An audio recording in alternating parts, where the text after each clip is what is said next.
I held the program at my mother's funeral. The cheap paper felt rough between my fingers.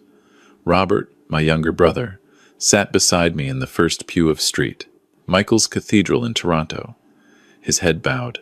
To anyone watching, we looked like two grieving sons saying goodbye to their mother. They couldn't see what I'd discovered 3 hours earlier in the lawyer's office. They couldn't see the forged signature on the power of attorney document. They couldn't see that the brother I'd protected my entire life had been systematically stealing from our dying mother for the past 8 months. But I'm getting ahead of myself. Let me start from the beginning. My name is David Patterson, and I'm 63 years old. I spent 37 years as a civil engineer with the city of Toronto, built a decent life, saved my money. My wife Margaret passed away from cancer 6 years ago. We never had children. After she died, my mother and my brother Robert became my whole world. Well, Robert and I had always been close, or so I thought. Robert is 58. He's my only sibling. Our father died when Robert was just 12 and I was 17. Mom worked 2 jobs to keep us fed and in school. I stepped up, became a second father to Robert, helped him with homework, taught him to drive, paid for half his university tuition when Mom couldn't afford it all. When he started his consulting business 10 years ago and needed capital, I co-signed a loan for $45,000. That's what brothers do, right? Robert married Nicole when he was 30. They have 2 kids, both grown now. His business does okay, nothing spectacular. They live in a nice house in Mississauga, drive decent cars. I always thought they managed their money well. I was wrong about a lot of things. Mom was 87 when she fell last March. A broken hip, complications, the usual spiral that happens with elderly people. She spent 3 weeks in Sunnybrook Hospital, then another 2 months in rehab. The doctors said she could go home if she had support. I took a leave from work. I'm semi-retired anyway, only going in 3 days a week as a consultant. I moved into her house in North York, the same house we grew up in. Robert visited maybe twice a week. He'd bring coffee, sit with Mom for an hour, help me move her from the wheelchair to the bed. Those visits meant everything to me. I thought we were in this together. "You're doing so much, David," he said one evening in June. We were sitting in Mom's kitchen after she'd gone to sleep. All the daily care, the medications, the appointments. I feel terrible that my work schedule doesn't let me help more. "Don't worry about it," I told him. "You've got your business, your clients. I'm grateful for the time you do spend here." He nodded, looked down at his coffee. "I've been thinking, what if I took over Mom's finances? Just to lighten your load a bit. You're handling everything else. I could manage her bills, her banking, make sure everything's paid on time." It seemed reasonable. I was exhausted from the physical care, the sleepless nights, the constant worry. Managing her finances on top of everything else was overwhelming. "That would actually help a lot," I said. "You sure you have time? For Mom?" "Of course. We're family." I remember thinking how lucky I was to have a brother who cared. That was in June. Mom died in February. 8 months where I thought Robert was helping. 8 months where he was actually stealing. The day before Mom passed, she was in and out of consciousness. The palliative care nurses said it would be soon. Robert came by around noon. I was dozing in the chair beside Mom's bed when I heard him talking to her, his voice soft. "It's okay, Mom. You can let go. Everything's taken care of. The house, your accounts, everything. You don't have to worry." I kept my eyes closed. Something about his tone felt off, but I was so tired, so grief-stricken, I didn't think much about it. Mom passed away at 4:17 a.m. on a Tuesday. I was holding her hand. Robert arrived 20 minutes later. We cried together. We held each other. We called the funeral home together. The funeral was scheduled for the following Monday. That gave us 6 days to handle the immediate arrangements. On Wednesday, Robert suggested we meet with Mom's lawyer to discuss the will. "Better to get it done now," he said. "Get all the legal stuff handled." We had an appointment with Harold Morrison, the lawyer who'd handled Mom's affairs for 20 years, at 10 a.m. on Friday. I arrived 10 minutes early. Robert was already in the waiting room, looking at his phone. We went in together. Harold was in his 70s, a grandfatherly type with kind eyes behind wire-rimmed glasses. He offered his condolences, pulled out a file. Gentlemen, I'll get right to it. Your mother's will is straightforward. She had three main assets. The house on Finch Avenue, currently valued at approximately $870,000. A savings account at TD Bank with roughly $163,000.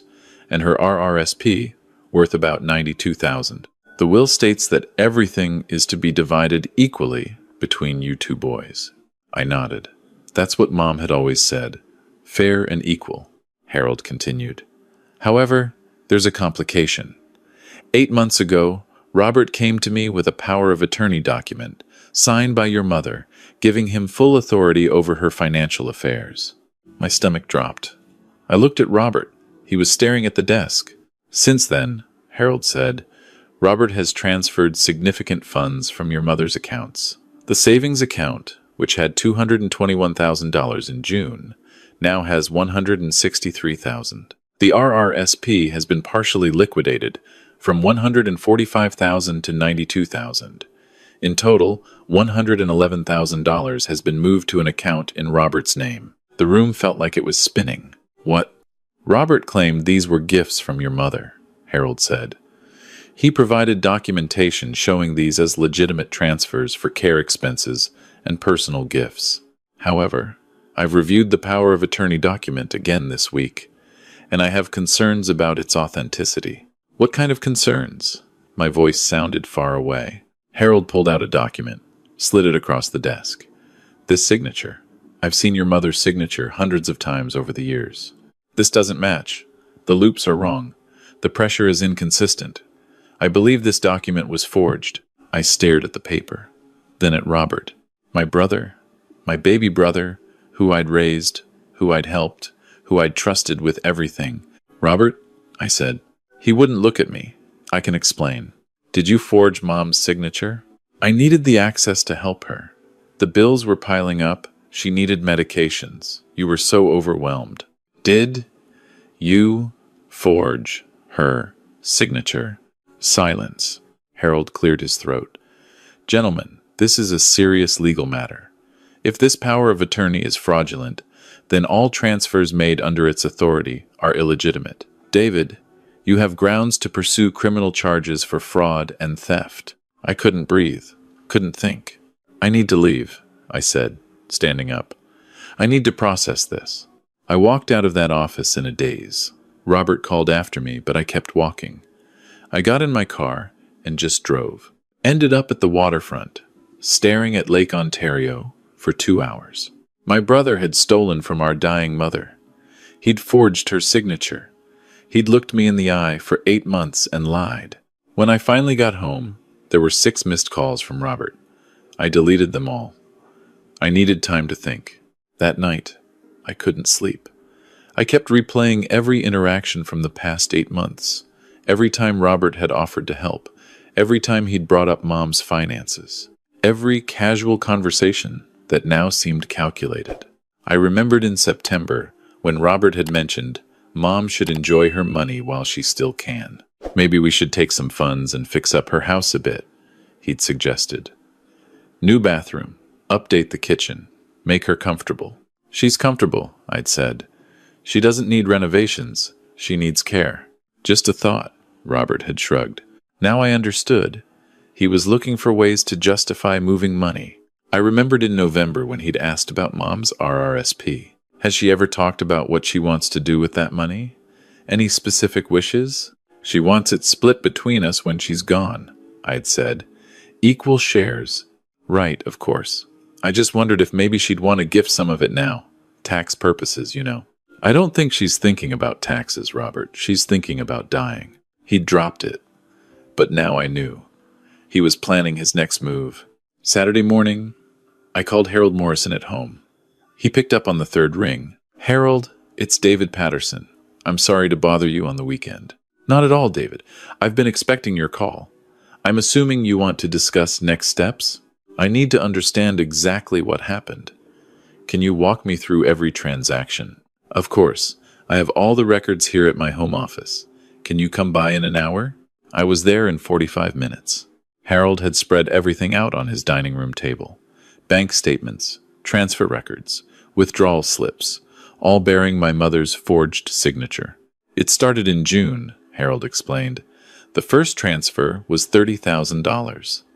Robert claimed it was for renovations to make the house more accessible for your mother's wheelchair. There were no renovations, I said. I was living there.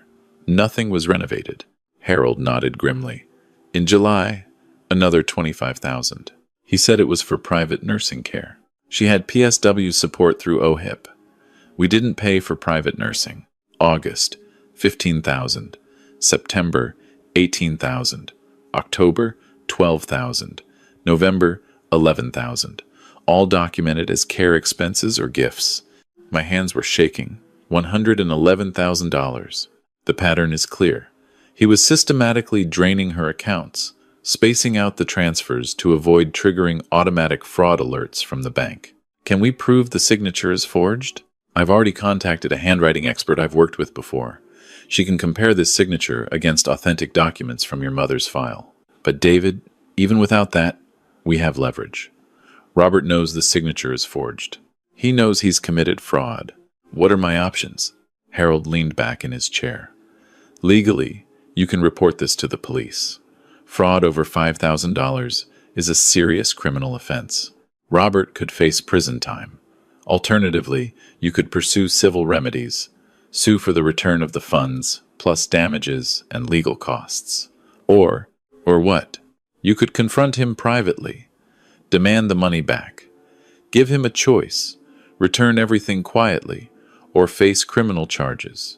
I thought about Mom, about what she would want. She loved Robert. Despite everything, I knew she loved him. The scandal of criminal charges, her youngest son arrested at her funeral, the family torn apart in public. I want the money back, I said. Every cent. But I want to handle this quietly. For Mom. Harold nodded. I understand. But David, if you go this route, you need to be firm. You need leverage. Robert needs to know you're serious. What do you suggest? Document everything. I'll prepare a detailed accounting of every fraudulent transaction. I'll have the handwriting analysis done. Then you present him with evidence and an ultimatum.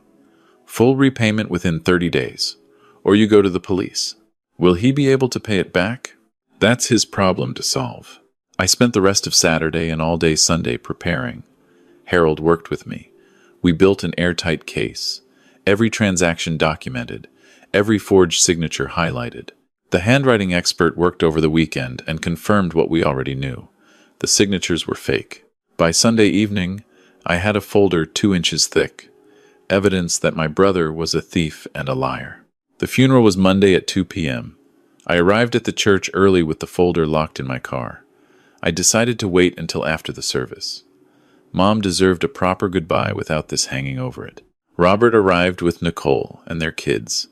He tried to approach me, but I moved away, went to check on the flowers. I couldn't look at him. Not yet. The service was beautiful. The priest talked about Mom's strength, her dedication to her sons, her faith. People shared stories. I spoke about how she'd worked 2 jobs to raise us. Robert spoke about her kindness and love. The hypocrisy made me sick. At the reception afterward, held in the church basement, Robert cornered me by the coffee urn. David, we need to talk about Friday. Let me explain. Not here. I cut him off. Not now. When then? We have to discuss this. Tonight. My place. 8 o'clock. Come it alone. He nodded, relief flooding his face.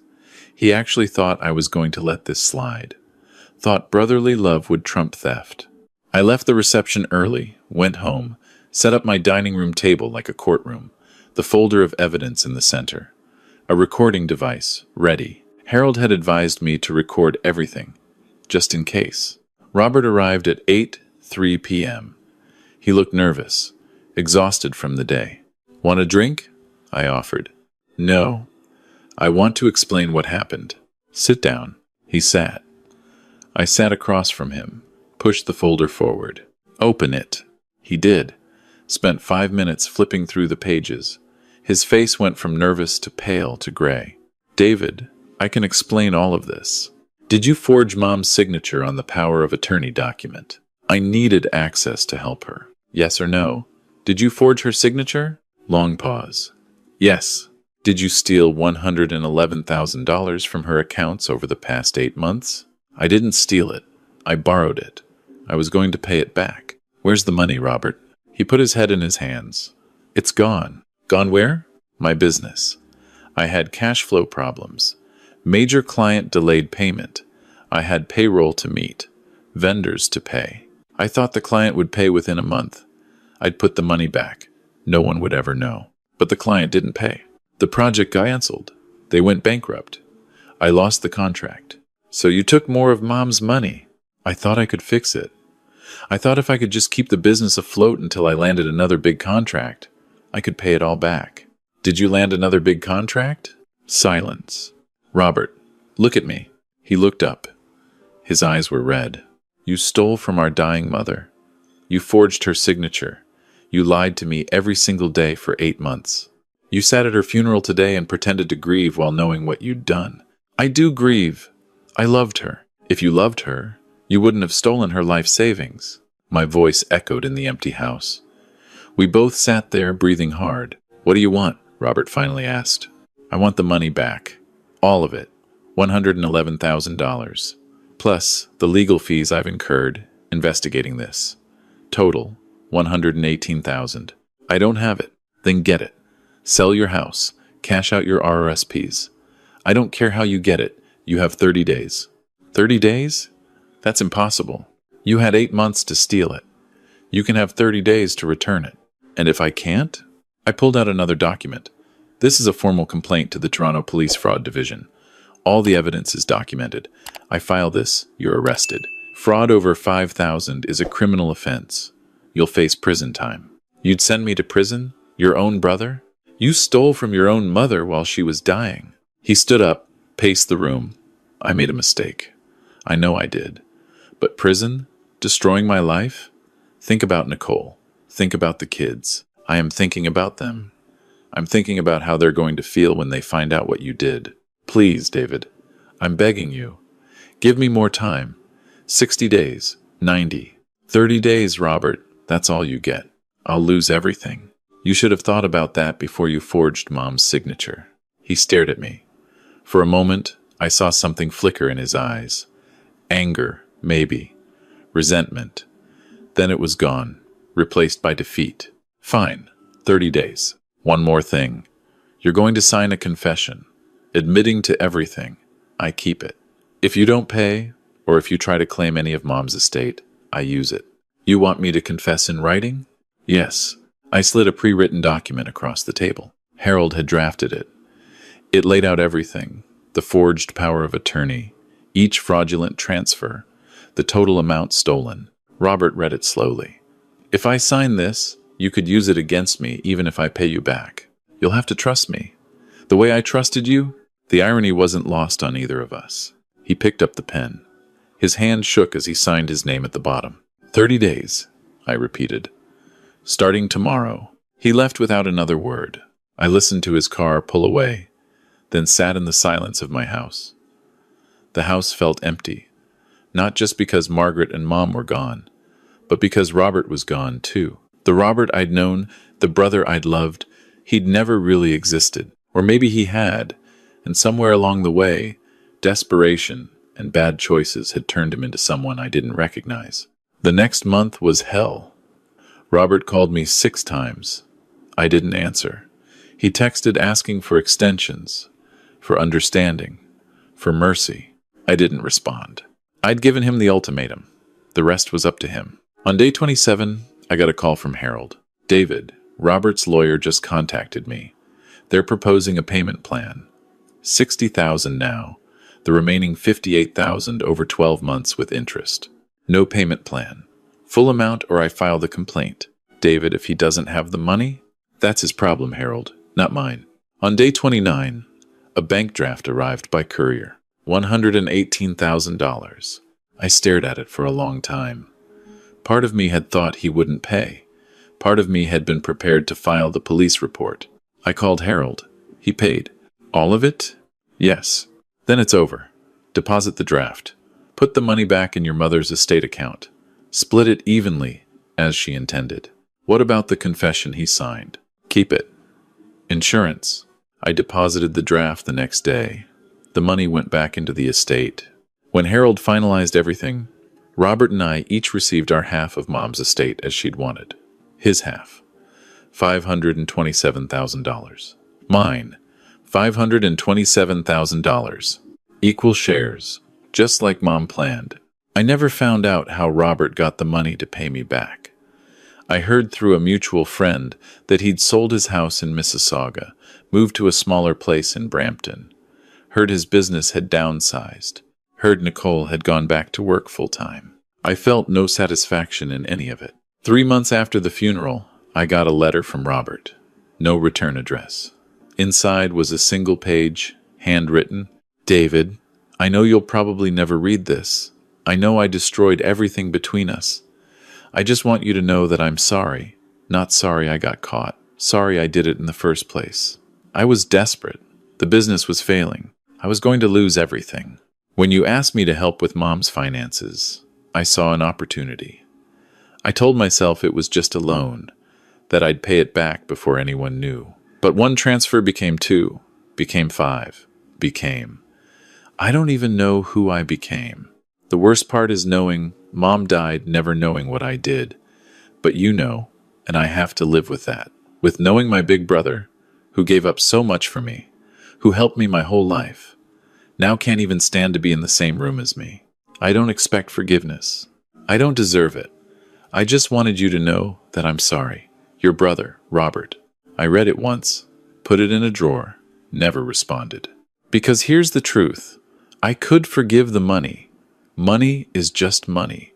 I could forgive the desperation, the bad business decisions, even the lies. But I can't forgive that he did it to Mom, that he stole from her while she was dying, that he sat beside her bed, held her hand, told her everything was taken care of, all while knowing he was robbing her blind. I can't forgive that in her last months, when she should have had peace. He gave her deception. I moved out of Mom's house and put it on the market. Sold it for $895,000. Split the proceeds with Robert. Sent his half to his new address. With no note, no message. I took my inheritance and my half of the house sale and bought a small condo near the lake. Got a dog. Started volunteering at a seniors center, helping elderly people manage their finances. Watching for the warning signs of elder abuse. I think about Robert sometimes. Wonder if he thinks about me. Wonder if he tells his kids why we don't talk anymore. Wonder if Nicole knows the whole truth. Mostly, I think about Mom. About the brother she raised us to be. About the promises we made at Dad's funeral to always take care of each other. Robert broke those promises. Not when he forged the signature or transferred the money. He broke them the moment he chose his desperation over her dignity. Some people might say I should forgive him. He's family. He's my brother. Mom would want us to reconcile. Maybe she would, but Mom didn't know what he did. She died trusting him. I can't unknow what I know. I have the confession in a safety deposit box. I've never shown it to anyone, never needed to. Robert paid the money back.